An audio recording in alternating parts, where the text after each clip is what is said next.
Hi, I'm Daniel with Sportaircraftseats. In this video, I'll be demonstrating how to install our Piper front seat upholstery kit. This is part 2 in our Piper seat reupholstery series. Refer to part 1 for the teardown and frame prep process. This installation is a 2-step process. First, we will glue on the webbings and then install the cushions. Let's get started. You will need the following items: our seat kit, which includes upholstered cushions, seat webbings, and a snap kit. Additionally, you'll need glue. Please use HH66, a disposable paintbrush, some spring clamps, masking tape.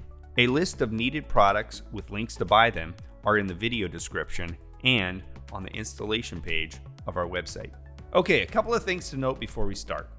If you're the owner of the aircraft and plan to do the installation yourself, you will need to talk to your mechanic prior to starting this process. This is a minor alteration, but will need a mechanic sign-off. They should also inspect the frames after the old upholstery is removed and prior to installing the new upholstery. Frame variations. The second thing to remember is that these aircraft have many different seat types. Yours may look different from the one in this video. Your seat kit will be made to specifically match your seat frames, and the installation process is generally the same for all models. Also, it's a good idea to inventory the kit and identify all the different types of webbings prior to gluing the first one on. If you are upholstering a PA-28 aircraft that has a passenger bench seat, do not remove the springs on the base of the bench frame. Instead, glue our webbings on top of the springs. Step 1, installing the webbing. Okay, let's get started on gluing the webbings. First, you'll want to identify where the frames will go. You will notice that there are markings on your webbing. Lay the frame across the webbing and align the marks with the inside of the seat frame. Once aligned, clamp it in place and confirm that it is centered on the frame. You can use masking tape to mark where the webbing ends. This tape will serve as a guide to show you where to apply the glue. I don't mask off some of the smaller openings in the webbing. The covers will hide these areas. Repeat this process for the back and base webbings. Gluing and setting. Please use our recommended HH66 glue. In addition to the instructions in this video, you'll want to follow the instructions on the can. You can order this glue through the link posted on our website installation page or in the video description on YouTube. Let's start with the webbing for the backrest.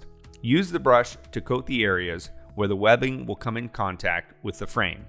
This is usually outboard of the lines on the webbing. Take special care to paint right up to the edge and make sure there are no holidays. On some models, the webbing will wrap all the way around the frame and back onto itself. In these cases, you will need to paint inside the line where the webbing will connect to itself. Next, spread the glue on the backrest frame. Coat the areas where the webbing will contact the frame. Make sure to paint all the way around the frame and apply a nice even coat. Let the glue dry between 2 and 5 minutes until the glue is tacky. You can test the tackiness by touching the glued area on the webbing. If the glue transfers onto your finger, it's too wet. If it feels rubbery but does not transfer, it's ready to stick. Leave the webbing hanging off the side of the table slightly so that you can align the top and sides of the frame to the webbing. Use the markings as a guide. Once aligned, press the frame against the webbing. Once contact is made, they will not easily be repositioned, so make sure you have them positioned correctly the first time. Stick the webbing flaps around the frame. Once stuck, press the webbing into the frame to help bind the glue on the frame to the glue on the webbing.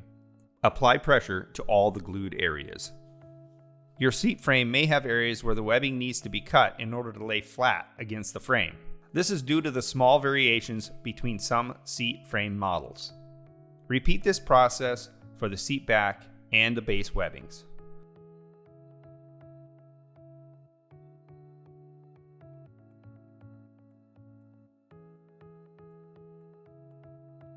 Once finished, you will have a durable, uniform sitting surface for your seat cushions.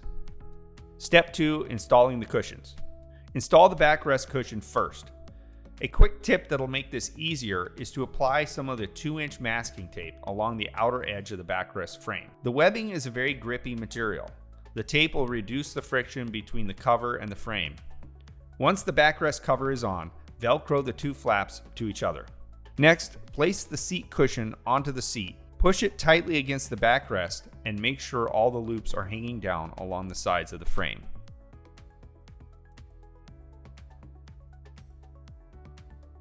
Next, feed our provided strap through the strap tool.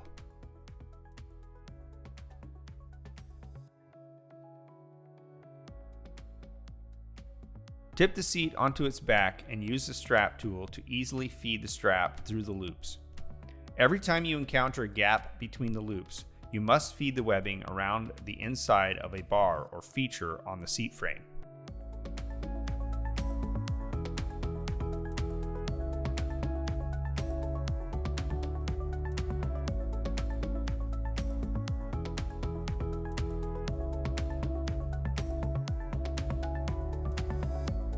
Once you make it all the way around the frame, confirm that the webbing is inside and or above all the features of the frame. Slide the strap into the buckle. Remove any slack from the loops and cinch it tight. Stuff any remaining strap into one of the loops so it remains hidden. You can cut off the excess strap, but I recommend leaving at least a 6-inch tail. All right guys, thanks for watching the tutorial, and thank you for purchasing your Piper seat upholstery from us. If you found this content helpful, we do have an extensive library of how-to seat related things on our website. You can check that out at sportaircraftseats.com. If you have questions or need help with any of this, feel free to give us a call. We're always here to help. Thanks a lot.